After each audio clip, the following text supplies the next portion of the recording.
we touched on it briefly, this, COVID and how different and difficult it's been, for the industry in many ways. But I suppose from a strength and conditioning perspective, I'm really interested in hearing about how you had to change things, or if you had to change things in the way that you managed your pre-seasons or during the season. Yeah, that's a great question as well. Last year when the first lockdown hit, we kind of didn't know how long it was going to go for. It was a bit of a shock for everyone and a lot of stress, not just for AFL, but everyone in the community. And we were trying to dish out gym programs and gym equipment, and guys had nowhere to train. And we just thought, with not knowing how long this was all going to take till we were allowed to go back to training in the season, and thank God we were able to do that. We went with a pretty soft approach. I know some other clubs might have decided, well, here's an opportunity to get more work in and better prepared, but we went a bit differently. At Richmond, we kind of eased into it. And then as we got more information towards when the return date was going to be, we ramped things up a little bit.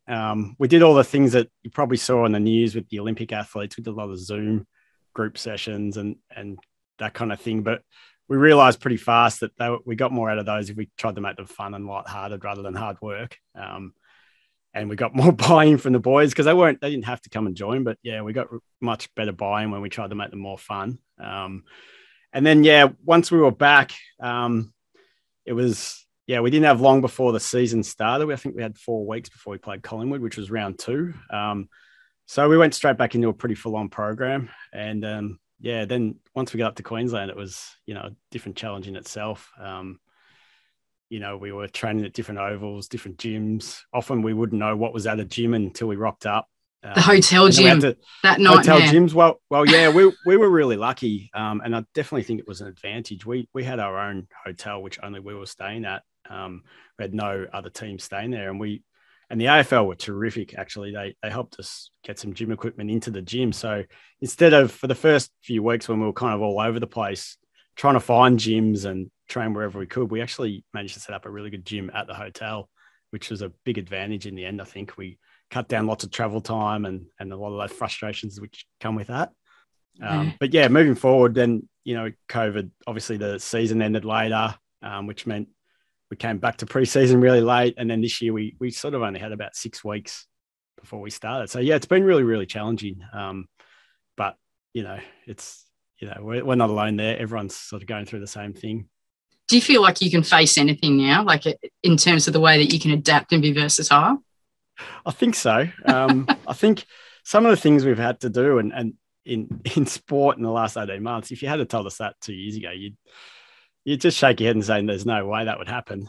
Traveling from Brisbane down to Port Adelaide on the day of a game, spending, the flight plus 2 hours in a bus and then, expecting to perform, you just would have laughed at it 2 years ago. But everyone was just so terrific in adapting and learning to cope with that sort of stuff. But yeah, probably.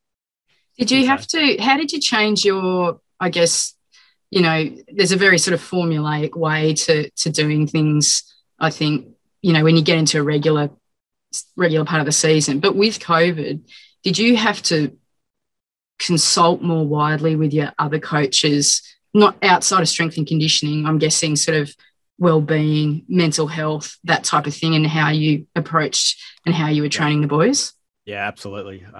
We do that anyway, but yeah, it was really important to be checking in with the welfare guys. The coaches also have their own welfare group, which they look after.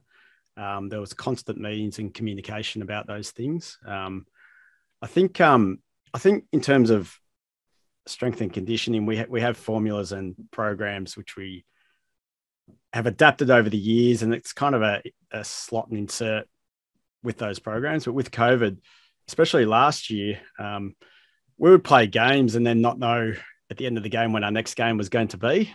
Yeah. So we often, we might play on a Saturday and then find out on the Monday when our next game was going to be. So normally you would have your whole season set out and when you're going to have your harder weeks, the lighter weeks, and all that kind of thing. So I think what we ended up doing was just having a very balanced and even program, which didn't deviate a lot too much because we just didn't know. And we thought less was probably better.